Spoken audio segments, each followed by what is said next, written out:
I'd like to tell you about the strangest secret in the world. Some years ago, the late Nobel Prize-winning Dr. Albert Schweitzer was being interviewed in London, and a reporter asked him, "Doctor, what's wrong with men today?" And the great doctor was silent a moment, and then he said, "Men simply don't think." It's about this that I want to talk with you. We live today in a golden age. This is an era that man has looked forward to, dreamed of, and worked toward for thousands of years. But since it's here, we pretty well take it for granted.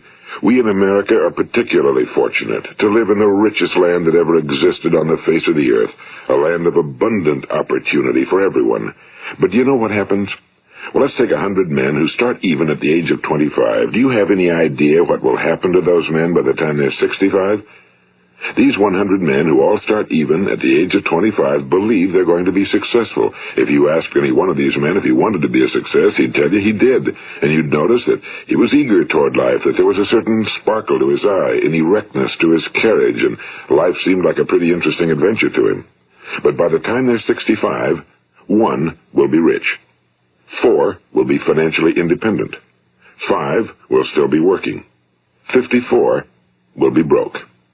Now think a moment. Out of the 100, only 5 make the grade. Now why do so many fail? What has happened to the sparkle that was there when they were 25? What's become of the dreams, the hopes, the plans? And why is there such a large disparity between what these men intended to do and what they actually accomplished? When we say about 5% achieve success, we have to define success. And here's the best definition I've ever been able to find. Success is the progressive realization of a worthy ideal. If a man is working toward a predetermined goal and knows where he's going, that man is a success. If he's not doing that, he's a failure. Success is the progressive realization of a worthy ideal. Rollo May, the distinguished psychiatrist, wrote a wonderful book called Man's Search for Himself. And in this book he says, the opposite of courage in our society is not cowardice. It is conformity. And there you have the trouble today. It's conformity, people acting like everyone else without knowing why, without knowing where they're going. Now think of it. In America right now, there are over 18 million people 65 years of age and older. And most of them are broke. They're dependent on someone else for life's necessities. Now, we learn to read by the time we're 7. We learn to make a living by the time we're 25. Usually by that time, we're not only making a living, we're supporting a family. And yet, by the time we're 65, we haven't learned how to become financially independent in the richest land that has ever been known. Why? We conform. And the trouble is that we're acting like the wrong percentage group, the 95 who don't succeed. Now, why do these people conform? Well, they really don't know. These people believe that their lives are shaped by circumstances, by things that happen to them, by exterior forces. They're outer-directed people. A survey was made one time that covered a lot of men, working men, and these men were asked, "Why do you work? Why do you get up in the morning?" 19 out of 20 had no idea. If you ask them, they'll say, well, everyone goes to work in the morning, and that's the reason they do it, because everyone else is doing it. Now let's get back to our definition of success. Who succeeds? The only person who succeeds is the person who is progressively realizing a worthy ideal. He's the person who says, I'm going to become this, and then begins to work toward that goal.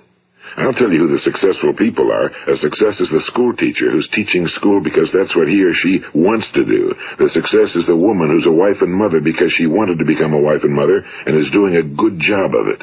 The success is the man who runs the corner gas station because that was his dream. That's what he wanted to do. The success is the successful salesman who wants to become a top-notch salesman and grow and build with his organization. A success is anyone who is doing deliberately a predetermined job because that's what he decided to do deliberately. But only 1 out of 20 does that. That's why today there isn't really any competition unless we make it for ourselves.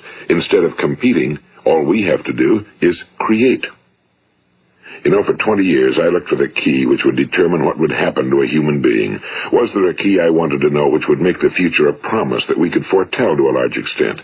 Was there a key that would guarantee a person's becoming successful if he only knew about it and knew how to use it? Well, there is such a key, and I've found it. Have you ever wondered why so many men work so hard and honestly without ever achieving anything in particular, and others don't seem to work hard and yet seem to get everything? They seem to have the magic touch. You've heard them say that about someone. Everything he touches turns to gold.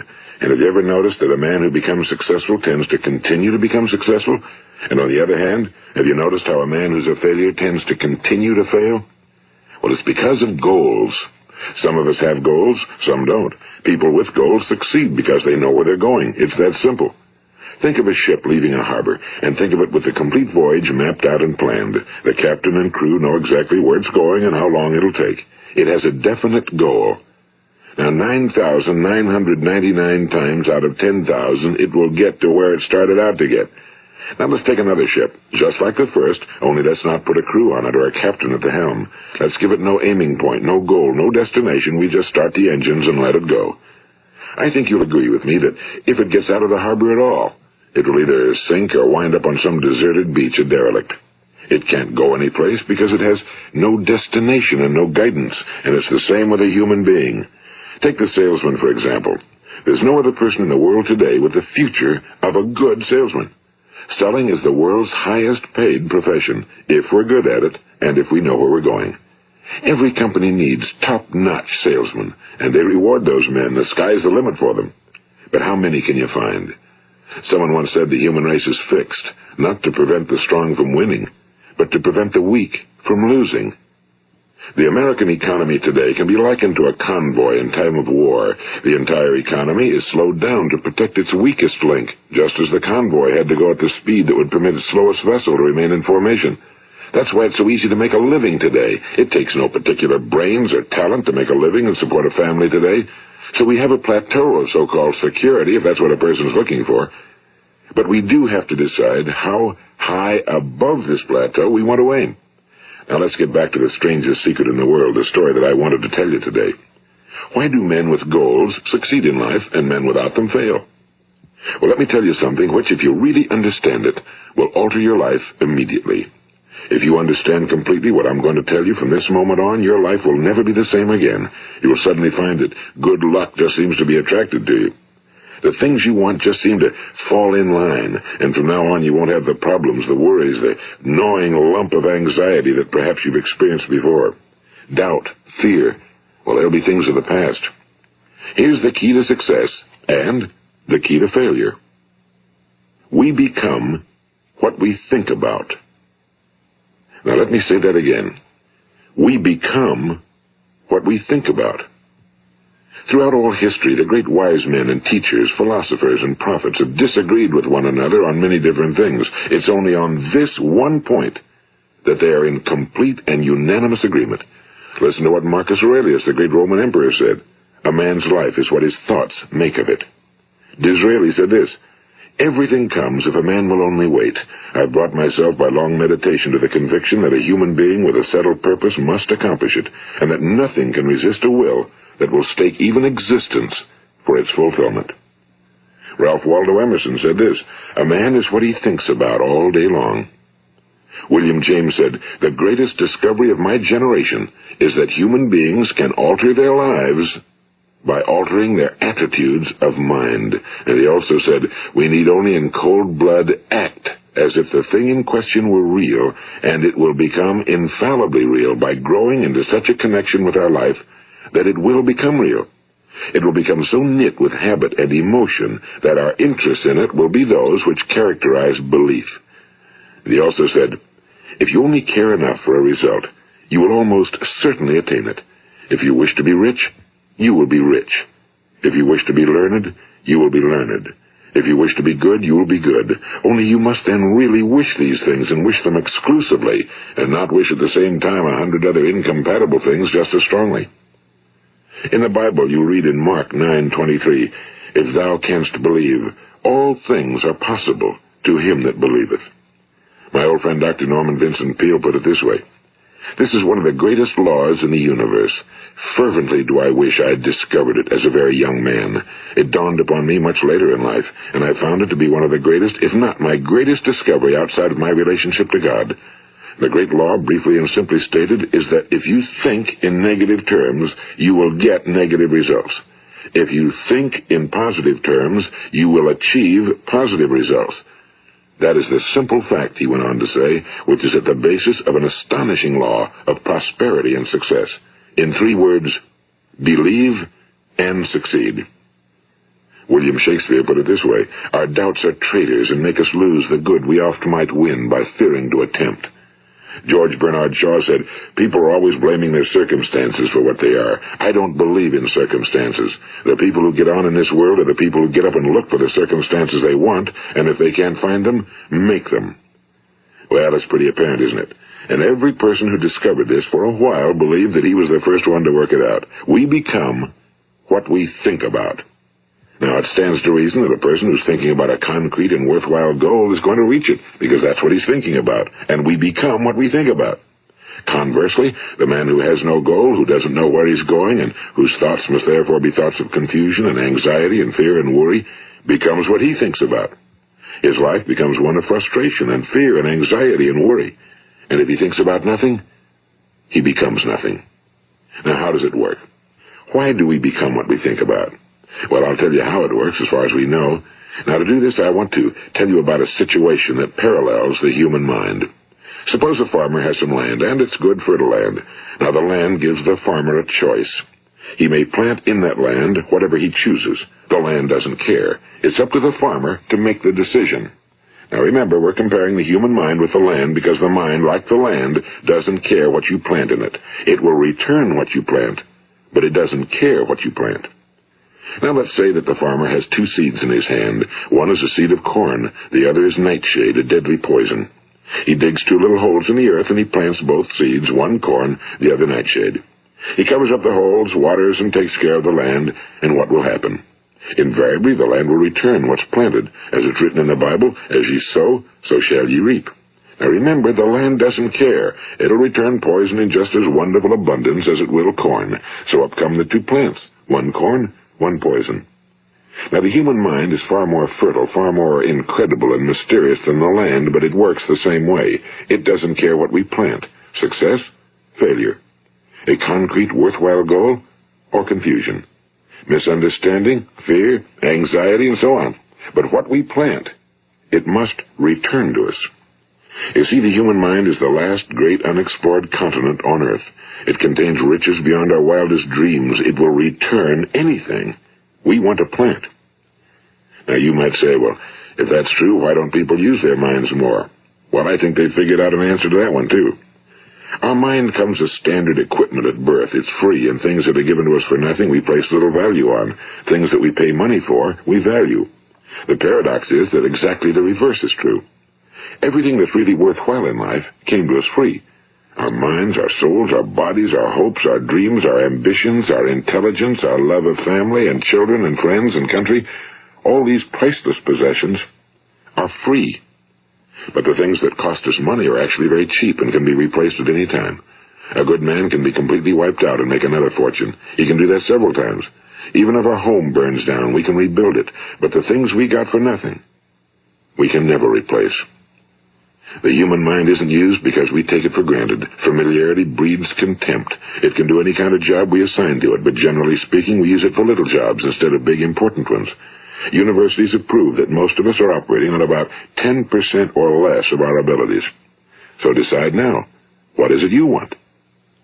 Plant your goal in your mind. It's the most important decision you'll ever make in your entire life. What is it you want? Do you want to be an outstanding salesman?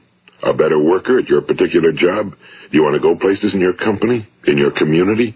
Do you want to get rich? All you've got to do is plant that seed in your mind, care for it, work steadily toward your goal, and it will become a reality. It not only will, there's no way that it cannot. You see, that's a law, like the laws of Sir Isaac Newton, the laws of gravity. If you get on top of a building and jump off, you'll always go down. You'll never go up, and it's the same with all the other laws of nature. They always work. They're inflexible. Think about your goal in a relaxed, positive way. Picture yourself in your mind's eye as having already achieved this goal. See yourself doing the things you will be doing when you've reached your goal. Ours has been called the phenobarbital age, the age of ulcers and nervous breakdowns and tranquilizers. At a time when medical research has raised us to a new plateau of good health and longevity, far too many of us worry ourselves into an early grave trying to cope with things in our own little personal ways without learning a few great laws that will take care of everything for us. These things we bring on ourselves through our habitual way of thinking. Every one of us is the sum total of his own thoughts. He is where he is because that's exactly where he really wants to be, whether he'll admit that or not. Each of us must live off the fruit of his thoughts in the future, because what you think today and tomorrow, next month and next year, will mold your life and determine your future. You're guided by your mind. I remember one time I was driving through eastern Arizona, and I saw one of those giant earth-moving machines roaring along the road at about 35 miles an hour with what looked like 30 tons of dirt in it. A tremendous, incredible machine, and there was a little man perched way up on top with the wheel in his hands guiding it. And as I drove along, I was struck by the similarity of that machine to the human mind. Just suppose you're sitting at the controls of such a vast source of energy. Are you going to sit back and fold your arms and let it run itself into a ditch? Or are you going to keep both hands firmly on the wheel and control and direct this power to a specific, worthwhile purpose? It's up to you. You're in the driver's seat. You see, the very law that gives us success is a two-edged sword. We must control our thinking. The same rule that can lead a man to a life of success, wealth, happiness, and all the things he ever dreamed of for himself and his family. That very same law can lead him into the gutter. It's all in how he uses it, for good or for bad. This is the strangest secret in the world. Now, why do I say it's strange, and why do I call it a secret? Actually, it isn't a secret at all. It was first promulgated by some of the earliest wise men, and it appears again and again throughout the Bible, but very few people have learned it, understand it. That's why it's strange, and why for some equally strange reason it virtually remains a secret. I believe that you could go out and walk down the main street of your town and ask one man after another what the secret of success is, and you probably wouldn't run into one man in a month who could tell you. Now, this information is enormously valuable to us if we really understand it and apply it. It's valuable to us not only for our own lives, but the lives of those around us, our families, employees, associates, and friends. Life should be an exciting adventure. It should never be a bore. A man should live fully, be alive. He should be glad to get out of bed in the morning. He should be doing a job he likes to do because he does it well. One time I heard Grove Patterson, the great late editor-in-chief of the Toledo Daily Blade, make a speech, and as he concluded his speech, he said something I've never forgotten. He said, "My years in the newspaper business have convinced me of several things. Among them, that people are basically good, and that we came from someplace, and we're going someplace. So we should make our time here an exciting adventure. The architect of the universe didn't build a stairway leading nowhere." And the greatest teacher of all, the carpenter from the plains of Galilee, gave us the secret time and time again. As ye believe, so shall it be done unto you. I've explained the strangest secret in the world and how it works. Now, on this side, I want to explain how you can prove to yourself the enormous returns possible in your own life by putting this secret to a practical test. I want you to make a test that will last 30 days. It isn't going to be easy, but if you'll give it a good try, it will completely change your life for the better. Now, back in the 17th century, Sir Isaac Newton, the English mathematician and natural philosopher, gave us some natural laws of physics which apply as much to human beings as they do to the movement of bodies in the universe. And one of these laws is that for every action, there is an equal and opposite reaction. Simply stated, as it applies to you and me, it means we can achieve nothing without paying the price. The results of your 30-day experiment will be in direct proportion to the effort you put forth. To be a doctor, you must pay the price of long years of difficult study. To be successful in selling, and remember that each of us succeeds to the extent of his ability to sell. Selling our families on our ideas, selling education in schools, selling our children on the advantages of living the good and honest life, selling our associates and employees on the importance of being exceptional people. To, of course, the profession of selling itself. But to be successful in selling our way to the good life, we must be willing to pay the price. Now, what is that price? Well, it's many things. First, it's understanding emotionally, as well as intellectually, that we literally become what we think about, that we must control our thoughts if we're to control our lives. It's understanding fully that as ye sow, so shall ye reap. Second, it's cutting away all fetters from the mind and permitting it to soar as it was divinely designed to do. It's the realization that your limitations are self-imposed and that the opportunities for you today are enormous beyond belief. It's rising above narrow-minded pettiness and prejudice. And third, it's using all your courage to force yourself to think positively on your own problem, to set a definite and clearly defined goal for yourself, to let your marvelous mind think about your goal from all possible angles, to let your imagination speculate freely upon many different possible solutions, to refuse to believe that there are any circumstances sufficiently strong to defeat you in the accomplishment of your purpose, to act promptly and decisively when your course is clear, and to keep constantly aware of the fact that you are, at this moment, standing in the middle of your own acres of diamonds, as Russell Conwell used to point out. And fourth, save at least 10% of every dollar you earn. It's also remembering that no matter what your present job, it has enormous possibilities, if you're willing to pay the price. Now let's just go over the important points in the price each of us must pay to achieve the wonderful life that can be ours. It is, of course, worth any price. 1. You will become what you think about. 2. Remember the word imagination and let your mind begin to soar. 3. Courage. Concentrate on your goal every day. 4. Save 10% of what you earn. And 5. Action. Ideas are worthless unless we act on them. Now, I'll try to outline the 30-day test I want you to make. Keep in mind that you have nothing to lose by making this test and everything you could possibly want to gain. There are 2 things that may be said of everyone. Each of us wants something, and each of us is afraid of something. I want you to write on a card what it is you want more than anything else. It may be more money. Perhaps you'd like to double your income or make a specific amount of money. It may be a beautiful home. It may be success at your job. It may be a particular position in life. It could be a more harmonious family. Each of us wants something. Now write down on your card specifically what it is you want. Make sure it's a single goal and clearly defined. You needn't show it to anyone, but carry it with you so that you can look at it several times a day. Think about it in a cheerful, relaxed, positive way each morning when you get up, and immediately you have something to work for, something to get out of bed for, something to live for.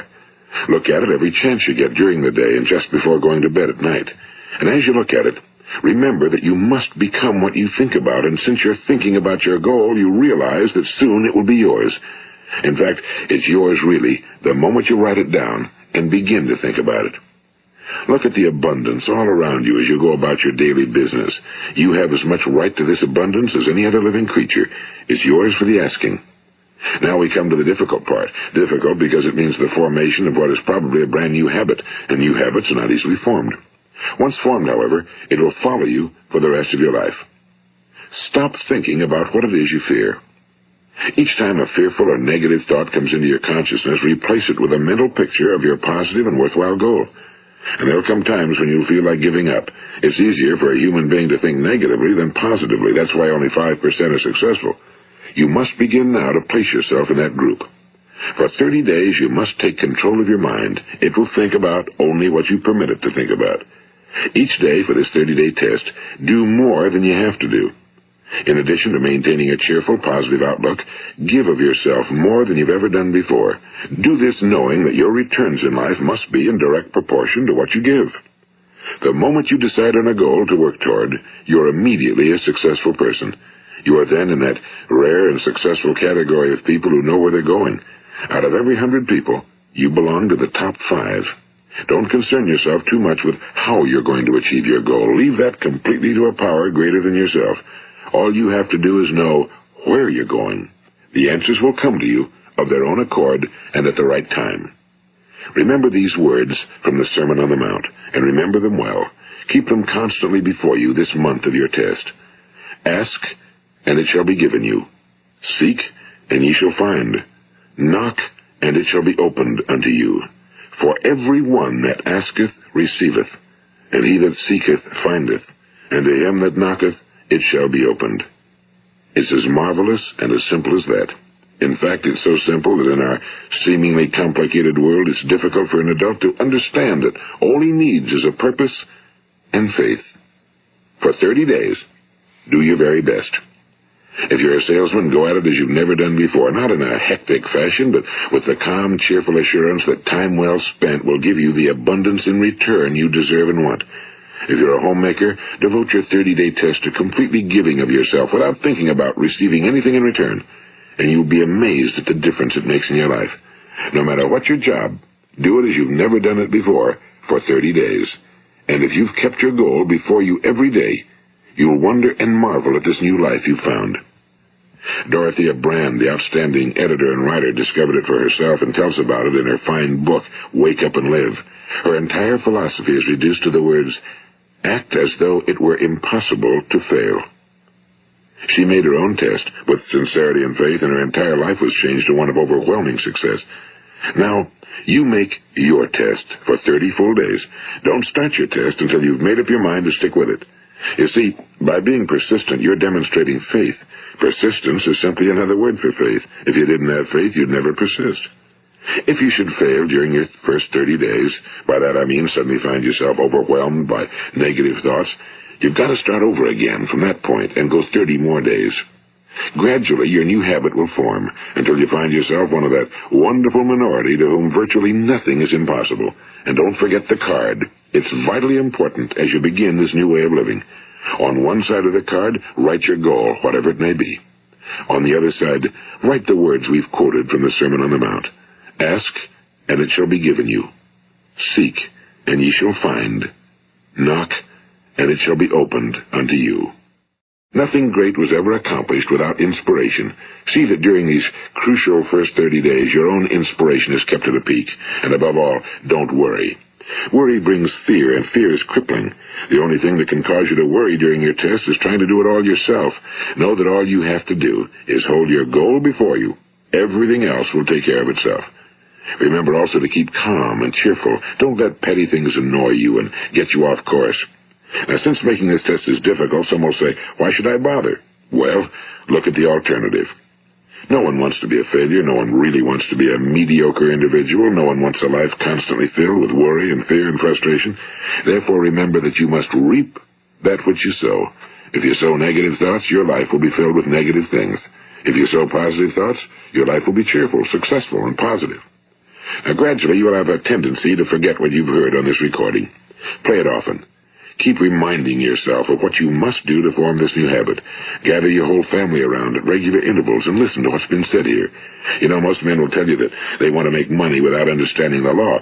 The only people who make money work in a mint. The rest of us must earn money. This is what causes those who keep looking for something for nothing or a free ride to fail in life.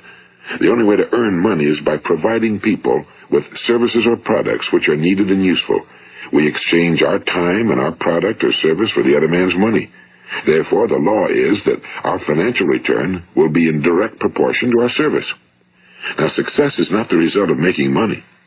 Making money is the result of success, and success is in direct proportion to our service.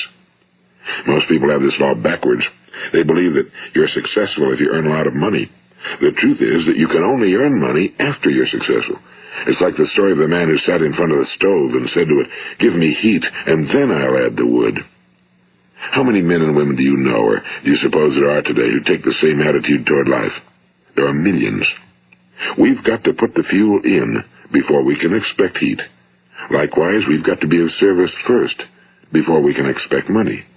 Don't concern yourself with the money. Be of service, build, work, dream, create. Do this, and you'll find there's no limit to the prosperity and abundance that will come to you. Prosperity, is founded upon a law of mutual exchange. Any person who contributes to prosperity must prosper in turn himself. Sometimes the return will not come from those you serve, but it must come to you from someplace, because that's the law. For every action, there is an equal and opposite reaction. As you go daily through your 30-day test period, remember that your success will always be measured by the quality and quantity of service you render, and money is a yardstick for measuring this service. No man can get rich himself unless he enriches others. Now, there are no exceptions to a law. You can drive down any street in America and from your car estimate the service that's being rendered by the people living on that street. Had you ever thought of this yardstick before? It's interesting. Some, like ministers and priests and other devoted people, measure their returns in the realm of the spiritual, but again, their returns are equal to their service. Once this law is fully understood, any thinking person can tell his own fortune. If he wants more, he must be of more service to those from whom he receives his return. If he wants less, he has only to reduce his service. This is the price you must pay for what you want. If you believe you can enrich yourself by deluding others, you can end only by deluding yourself. It may take some time, but just as surely as you breathe, you'll get back what you put out. Don't ever make the mistake of thinking you can avert this. It's impossible. The prisons and the streets where the lonely walk are filled with people who tried to make new laws just for themselves. We may avoid the laws of man for a while, but there are greater laws that cannot be broken. An outstanding medical doctor recently pointed out 6 steps that will help you realize success. 1. Set yourself a definite goal. 2. Quit running yourself down. 3. Stop thinking of all the reasons why you cannot be successful and instead think of all the reasons why you can. 4. Trace your attitudes back through your childhood and try to discover where you first got the idea you couldn't be successful, if that's the way you've been thinking. 5. Change the image you have of yourself by writing out a description of the person you would like to be. And 6. Act the part of the successful person you have decided to become. The doctor who wrote those words is a noted West Coast psychiatrist, Dr. David Harold Fink. Do what the experts since the dawn of recorded history have told you you must do. Pay the price by becoming the person you want to become. It's not nearly as difficult as living unsuccessfully. Make your 30-day test, then repeat it again, and each time it will become more a part of you until you'll wonder how you could ever have lived any other way. Live this new way and the floodgates of abundance will open and pour over you more riches than you may have dreamed existed. Money? Yes, lots of it. But what's more important, you'll have peace. You'll be in that wonderful minority who lead calm, cheerful, successful lives. Start today. You have nothing to lose, but you have a whole life to win. This is Earl Nightingale, and thank you.